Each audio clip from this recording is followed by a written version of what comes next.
Hello everyone, welcome back to How Does Psychology Apply to ABA? In this video we'll be covering positive punishment.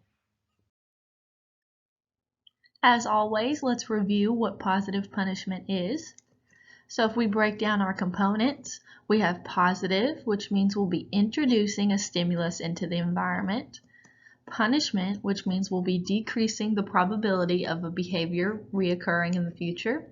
So when we put that together, positive punishment means we're going to be introducing a stimulus into the environment that will decrease the probability of the behavior reoccurring in the future.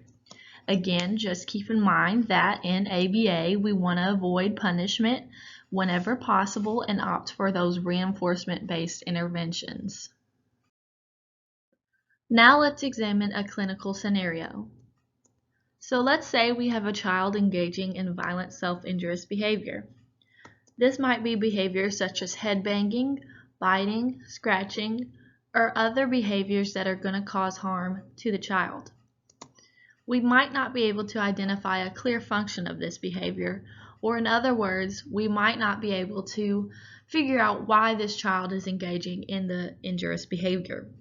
So, if we're unable to treat this behavior using another method, we may punish it by using a device that delivers a mild shock when it recognizes an impact to the head.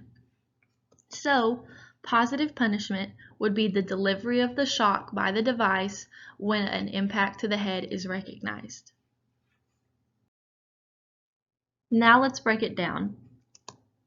The antecedent in this situation was likely unclear, or in other words, we may not be able to identify what came directly before the behavior. The behavior was the self-injurious behavior or the head banging. This led to the consequence of the treatment device delivering a mild shock. In the future, the child will be less likely to engage in head banging or other self-injurious behaviors, so positive punishment has occurred.